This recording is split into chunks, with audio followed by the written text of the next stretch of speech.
Olá! No podcast de hoje falaremos sobre uma técnica que vem se mostrando muito promissora e que faz parte da terapia gênica. É a técnica do DNA recombinante. Começaremos esse bate-papo com a Andréia, que vai falar um pouco sobre o que consiste essa técnica. Olá! A técnica do DNA recombinante ela é um conjunto de métodos que vai permitir a manipulação do DNA e combinações desse material genético. Essa técnica ela é amplamente utilizada tanto na biotecnologia quanto na medicina, na agricultura e nas pesquisas básicas para estudar e desenvolver os genes e suas funções. Ela também vai ser aplicada ali na produção de proteínas terapêuticas e no desenvolvimento de organismos que são geneticamente modificados.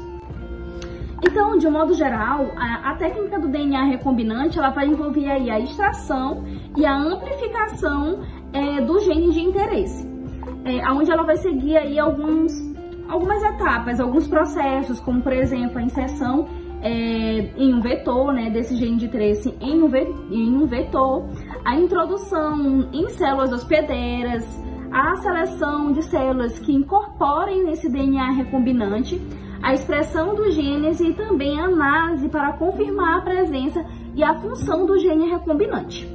Então, a inserção desses genes que são funcionais, ela é extremamente interessante, principalmente para aqueles pacientes que apresentam doenças genéticas, como o exemplo da própria fibrose cística, que é utilizado aí a técnica do DNA recombinante para corrigir o defeito genético. Além disso, é importante falar sobre os avanços dessa técnica, que incluem maior precisão e eficiência. Como, por exemplo, a inserção do CRISPR-Cas9, considerada uma das maiores inovações, pois permite a edição precisa do genoma em locais específicos. Sim, de fato, a CRISPR-Cas9 ela representa um avanço monumental na biotecnologia, onde ela oferece aí métodos que são versáteis e poderosos para editar o genoma.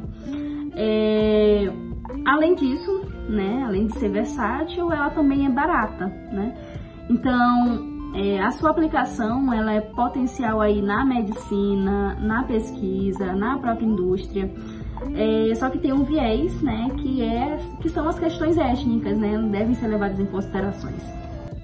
Isso mesmo, mas além do CRISPR-Cas9, outros avanços têm ganhado espaço, como por exemplo, o uso de ferramentas de clonagem avançada, os vetores de expressão melhorados, e isso permite oferecer uma melhor eficiência na entrega dos genes terapêuticos.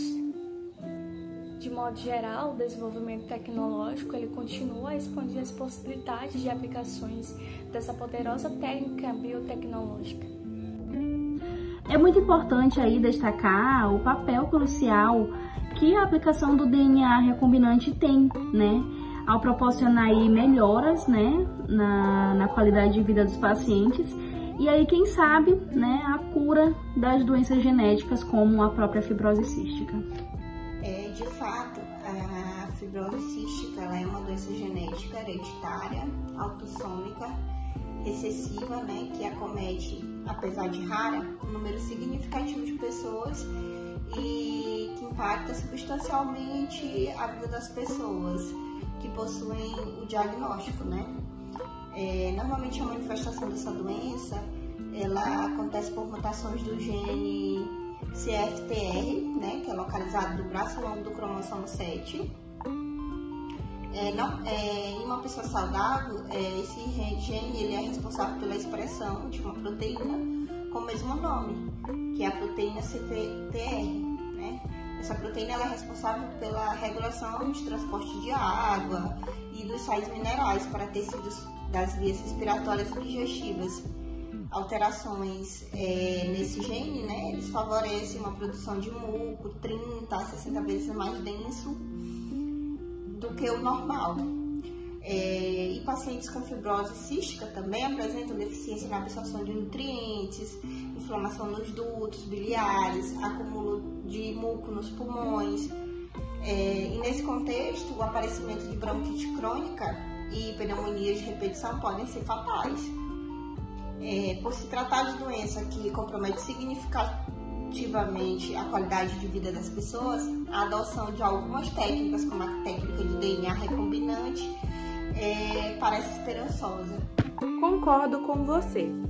A fibrose cística é uma doença capaz de causar danos significativos à saúde das pessoas.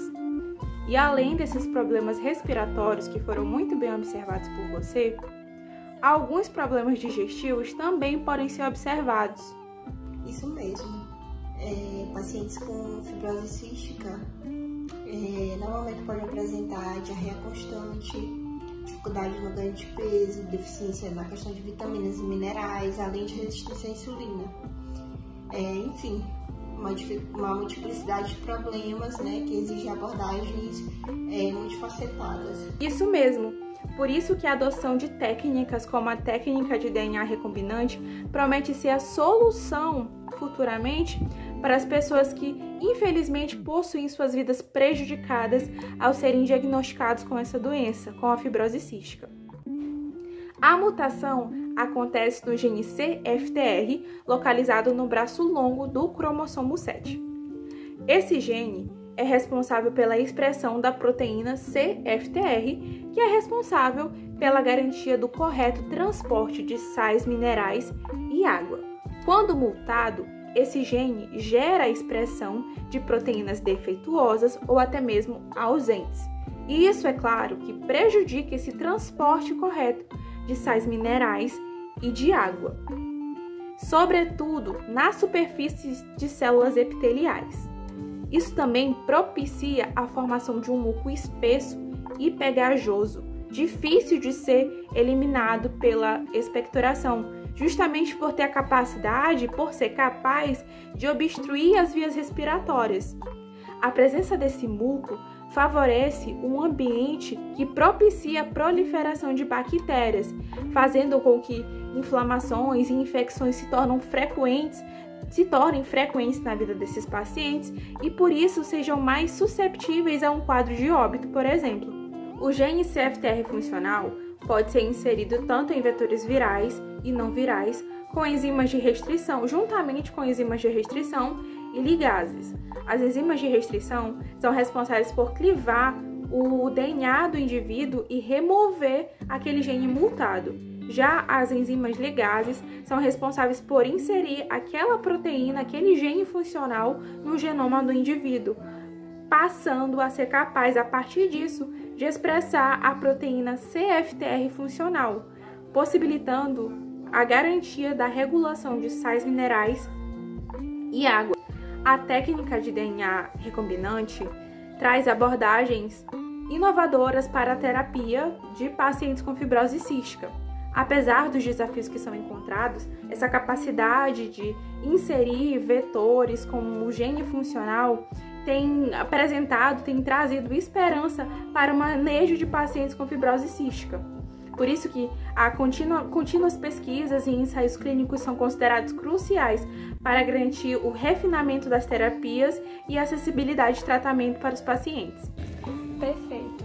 Então, quero agradecer a participação de todos em mais uma edição do nosso podcast. E hoje falamos sobre um assunto muito importante na área da pesquisa e torcemos e esperamos para que as resoluções das doenças genéticas ocorram de forma rápida e segura para garantir uma qualidade de vida e um tratamento eficaz aos pacientes, como no caso da fibrose cística. Agradeço a atenção e até a próxima!